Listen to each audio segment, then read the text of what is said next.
everyone, this is August Diary TV. And guys, as I was on the, streets of Instagram, honey, on social media, minding my own business and everybody else's, I came across a post, or post came across me, but it doesn't really matter because why? Because I'm nosy at the end of the day, right? So basically, it was on the Shade Room, and it was, the beautiful, talented, gorgeous Regina King, honey, and can I just say something?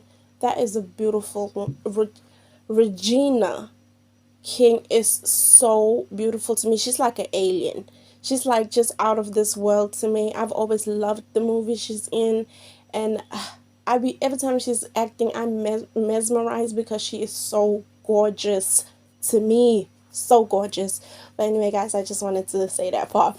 But like I said, I came across the post, and she was basically having a sit down and open it up about losing her son. And you guys, we've all we've heard it on social media, and it was very sad because at the end of the day, that was her only child, and I cannot imagine the devastation that she went through when she learned that news. But I just commend how brave she is and was to sit up there and basically speak and open up about her experience and her grieving.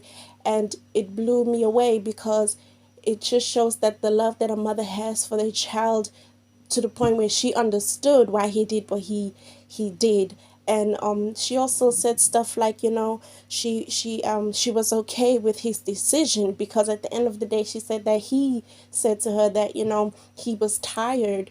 And sometimes we have to, as humans, as people, and as their loved ones or their friends or whatever we are, to these, to the people who decide to do something like that, we have to understand, at the end of the day, it's their decision.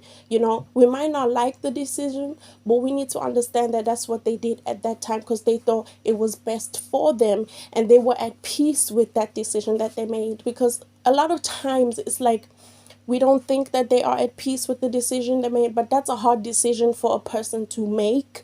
And for them to actually make that decision, it just shows that the person was at peace with what they have decided. And it's difficult, and as hard as it is for us, their loved ones, and friends or family or whatever we are, to the people who decide to do stuff, we just have to accept their decision. And she was so strong and so brave to say that she came to terms with it, and she accepted. Yes, it hurt her. Yes, it changed her as a person. Like she said, she's no longer the person she used to be, but she's a different person now.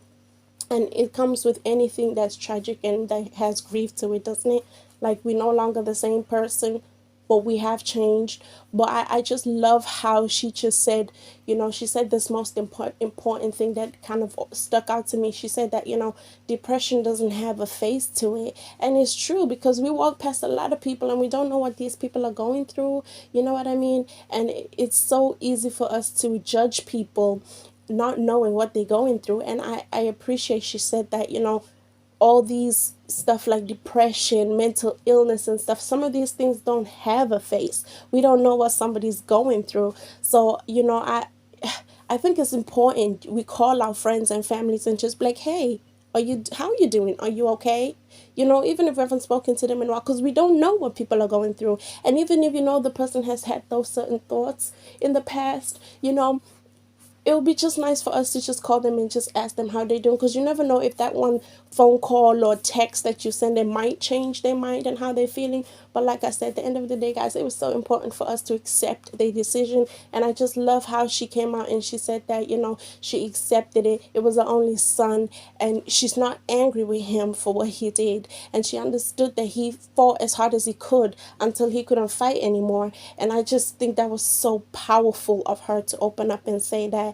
And it just shows what a talented, brilliant, strong person she is. And I appreciate that. And I'm going to take what she said with me for a very, very long time, that at the end of the day, it's the person's decision. But anyway, guys, I feel like I was just repeating myself a lot. But anyway, guys, this is Lips of Virgo's Diary TV. Please like and subscribe and have a new content creator who's not content creator, but someone likes run their mouth on these YouTube streets. You know, I'm a different person, now than I was January 19th. I am.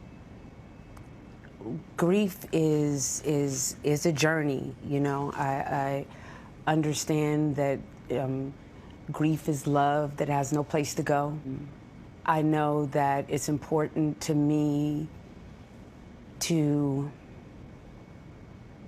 honor Ian in the totality of who he is, speak about him in the present, because he is always with me, and the joy and happiness that he gave all of us. When it comes to depression, that people expect it to look a certain way, and they expect it to look heavy, and people expect that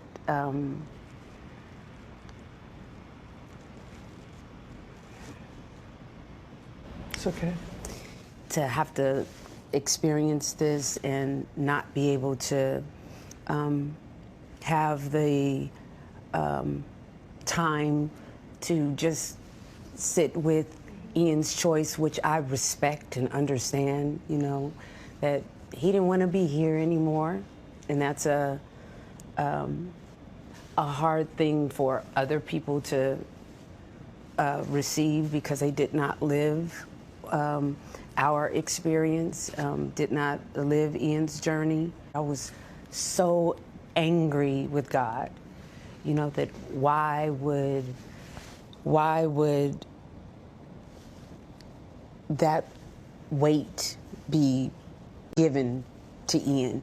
You know, of all of the things that we had gone through with the therapy, with psychiatrists and programs, and Ian was like, I'm tired of talking, Mom. My favorite thing about myself is being Ian's mom. And I can't say that with a smile, with tears, with all of the emotion that comes with that. I can't do that if I did not respect the journey.